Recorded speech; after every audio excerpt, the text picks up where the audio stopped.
모든 영상에 소개하는 내용들은 각자의 판단에 맡깁니다. 리 에이스 채널은 항상 모든 영상에 있어서 유료로 하는 것들은 신중하게 결정하시는 것이라고 말씀드립니다. 아울러 무료로 하는 것들 역시 각자의 판단으로 선택해서 결정하시는 점이라는 것을 강조드립니다. 안녕하세요, 리 에이스입니다. 자, 여러분들, 이번 시간은 파이코인 해킹의 원리와 이해에 대한 주제로 한번 영상을 찍어 보려고 합니다.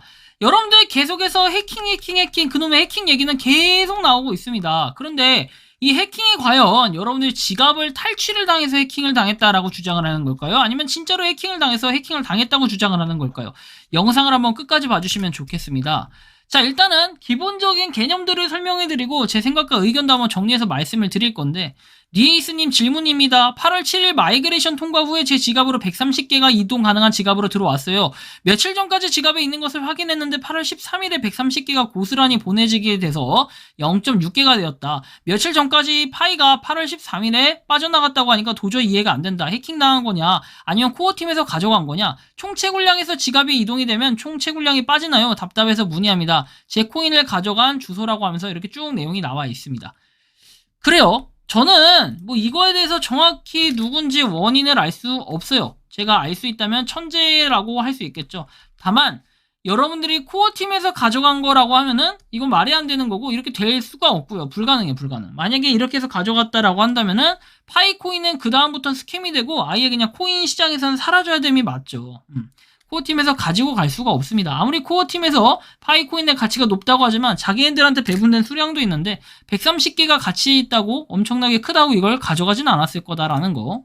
한번 지갑 주소를 추적해보니 1.02라고 되어 있습니다. 뭐 페이먼트 해가지고 뭔가 지불을 했던 내역들이 있지 않을까요? 뭐 계속해서 이렇게 지불을 했던 내역들은 쭉 있는 것 같아요. 뭐 24일 전, 6일 전 이런 식으로 말이죠. 뭐 코인을 얼마 가져갔고 뭐 얼마나 많고 이런 게 중요한 게 아니라 해킹을 당했다라고 주장을 하는데, 여러분들 잘 아시겠지만 해킹이라는 것은 그렇게 쉽지가 않아요.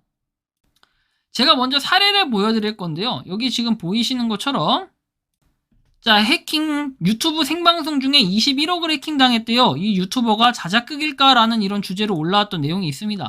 2018년도에 있었던 일인데 뭐 여기 이안 발리나라는 분께서 이더리움을 해킹을 당했다라고 하면 메일 주소를 적어놓고 나 해킹 당했으니까 한번 찾아봐달라 이렇게 내용을 남깁니다. 이안 벨리나 씨는 8월 15일인 것 같아요. 8월인가 7월인가 유튜브로 생방송을 하다가 이더를 해킹당한 걸 알고 방송을 중단했다라고 얘기를 했고요. 구글 스프레드에 변경사항을 저장할 때 로그인 화면이 떴고, 구글 스프레드에서는 로그인한 상태에서 접속이 가능하고 변경사항이 실시간으로 저장이 되는데 스프레드 시트 사용 중에 다시 로그인 화면이 뜬 것은 무언가 잘못됐다라는 의미다. 방송 종료 후에 벨리나는 자신의 팔로워들에게 자신의 이더 스캔 지갑에서 빠져나간 200만 달러 이더를 추적해달라고 요청을 했고, 어느 때보다도 여러분들의 도움이 필요하다면 돈은 걱정되지 않지만 해커를 꼭 잡고 싶다라고 이렇게 트위터에서 전했다라고 합니다. 그럼 이거에 대한 후속은 어떻게 됐을까요? 자, 보시면 보안에 문제가 있었음을 지적을 했고, 메인 이메일 주소는 오랫동안 사용하지 않은 대학 이메일 계정에만 백업이 돼 있었고, 해커는 대학 이메일로 먼저 접근해 비밀번호를 재설정하고 메인 계정에 접근을 했습니다. 그래서 벨리나는 개인 키와 보안 키를 에버노트에 보관을 하고 있는데, 에버노트는 구글 계정으로 로그인이 가능하다라고 돼 있어요. 벨리나는 백업용 이메일 계정이 손상되었다는 메일을 받은 것은 기억나지만 대학 보안팀과 소통이 빠르게 이루어진 게 못했다. 그냥 옛날 이메일이라고 생각해서 넘겼다고 덧붙였다고 합니다. 한편 일각에서는 이번 해킹건이 미국의 세금 납부 마감일과 맞물렸다는 점을 들어 세금 납부를 피하기 위한 벨리나의 자작극이 아니냐는 의혹을 내놓기도 했다고 합니다. 해킹의 방식은 굉장히 다양하고 원인도 많이 있어요. 그런데 과연 어떤 게 진실일지는 아무도 알 수 없다라는 게 가장 중요해요. 제가 추가적으로 이 내용, 클리퍼와 관련된 내용들도 한번 다뤄드릴 건데요. 여기 보시는 것처럼 이 클리퍼의 원문의 내용은 이렇습니다. 자, 보시면 잠시만요. 요거다. 클리퍼하고 안드로이드 악성 코드로부터 어떻게 자신을 보호할 수 있냐라는 내용이 나와요. 구글 플레이에서 다운로드하라고 나와 있고, 구글 플레이가 완벽하진 않지만 안드로이드용 타사 애플리케이션으로 작동하는 웹사이트를 방문하는 것보다 훨씬 안전하다고 돼 있죠. 그래서 구글 플레이보다 웹사이트에서 다운로드하거나 이런 것이 악성 코드가 포함될 가능성이 훨씬 높다라고 얘기를 합니다. 그래서 바이러스에 감염되더라도 주의를 기울이면 공격을 피할 수 있다고 하죠. 지갑 주소가 프로세스 도중에 변경되지 않았는지 확인하라고 하고, 장치가 클리퍼 악성 코드에 감염되었는지 확인하려면 복사한 주소와 붙여놓은 주소를 비교해라. 또한 플레이 앱을 다운로드하기 전에 다운로드 수를 확인하고, 다운로드 수가 적은 새로 출시된 앱을 다운로드하지 말아라. 소프트웨어가 잘 알려진 서비스의 모바일 버전이라고 주장하는 경우 개발자 이름을 확인해라. 이런 기본적인 내용들이 있습니다. 여러분들 이것은 무엇을 의미할까요? 기본적으로 여러분들이 구글 플레이 앱에서 다운을 받으라는 게 바로 이런 얘기예요. 홈페이지나 인터넷 사이트에서 보는 알 수 없는 앱이라는 거 있죠. 알 수 없는 앱. 이런 걸 통해서 다운을 받으면 뭐다? 분명한 문제가 생길 수 있다라는 겁니다. 해킹을 당할 위험성도 좀 더 높아지겠고요. 그리고 운영체제가 모든 소프트웨어에서 최신 상태이고 최신 패치가 설치되어 있는지 확인을 하고, 멜웨어라는 게 알려진 취약점을 통해 시스템에 침입을 해서 실행되는 경우 패치가 적용된 시스템은 확실하게 위협을 차단한다. 이렇게 내용이 나옵니다.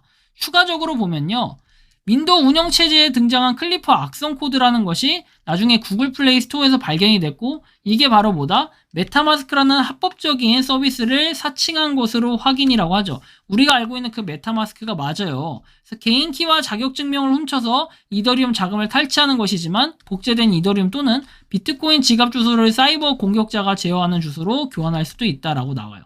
그렇기 때문에 우리는 이런 클립보드라든지 이런 것들이 굉장히 또 중요하게 여겨질 수 있고, 해킹을 당할 위험도 분명하게 존재는 한다. 다만 여러분들한테 말씀드리고 싶은 건 뭐냐면은, 일반적으로 그냥 일반적인 사람이 이걸 해킹당하기는 그렇게 쉽지는 않아요. 해킹을 당하려고 한다면요, 여러분들이 아마 그 인터넷에 유튜브에 쳐보면 나오시겠지만, 해킹을 당하기 위해서 여러 가지 악성 프로그램, 컴퓨터를 고장내기 위한 방법이 맞을 것 같아요. 컴퓨터를 더 이상 키지 않기 위해서 여러 가지를 다운을 받는 게 있는데, 아무튼 그거는 그거고, 그건 나중에 관심 있으면 영상을 보시고요. 해킹과 관련해서는 여러분들이 잘 아시겠지만, 우리가 첫 번째는 거의 관리 소홀이에요. 관리 소홀.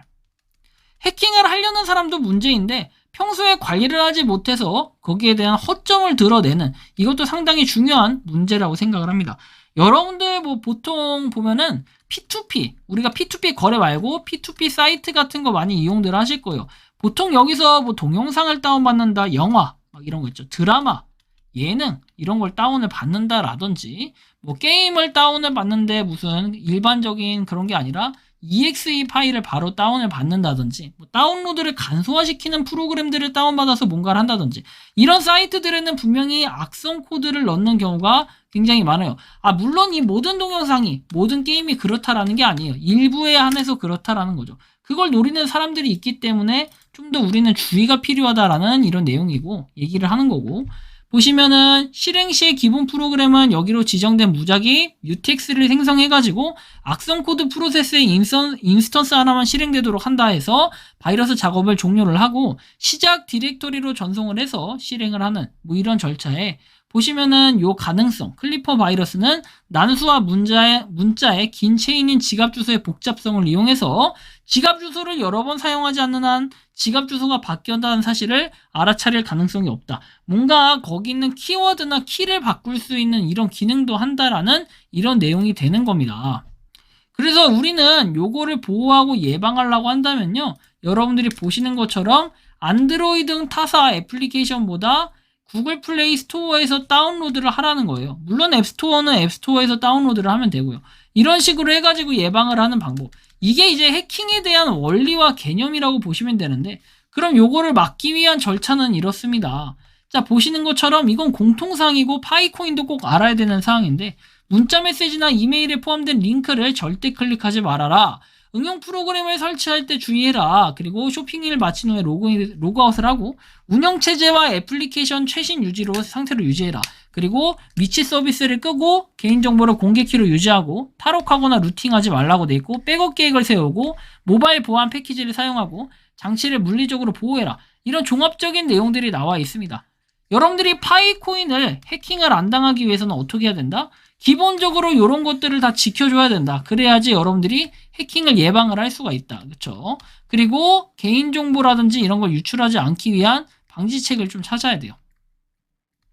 가령 예를 들면 아까 전에 이메일처럼 이메일 주소에다 여러분들이 ABCD라고 해서 이게 비밀번호라고 치면은 이 이메일 주소를 A라는 이메일, 그 다음 B라는 이메일, C라는 이메일 막 이렇게 다 있잖아요. 그러면 이거를 다 ABCD로 할 게 아니라 얘는 ACBD, 그 다음에 얘는 뭐 ABCD 338 뭐 이런 식으로 남겨요.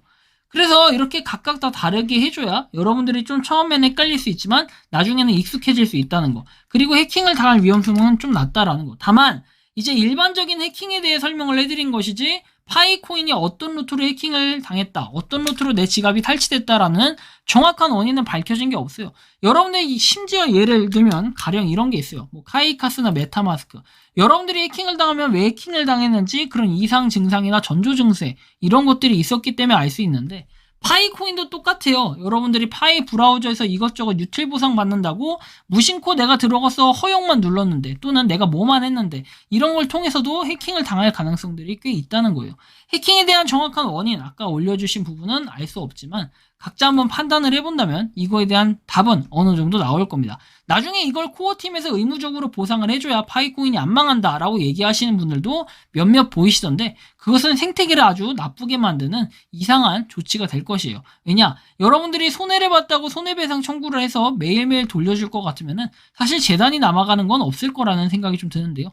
여러분들이 생각하는 파이코인, 이 해킹과 관련된 내용들에 대해서 어떻게 생각하시는지 자유롭게 의견을 주시면 좋겠다라는 말씀 드리며 이번 영상은 여기서 마치는 걸로 하겠습니다. 도움이 되셨다면 구독과 좋아요, 알림 설정 부탁드리고요. 파이코인을 채굴하시는 많은 분들 그리고 파이코인 생태계를 노력하시는 모든 파이오니어분들 오늘도 파이팅 하시기 바랍니다. 리 에이스였습니다. 감사합니다.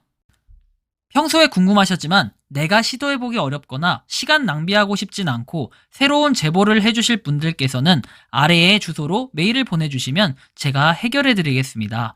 단톡방은 유튜브 검색창에 소통창구를 개설했습니다를 검색해주셔서 확인하시면 됩니다. 아울러 채널 멤버십 가입 시 다양한 혜택을 누리실 수 있으니 참고해주시기 바랍니다. 시청해주셔서 감사합니다.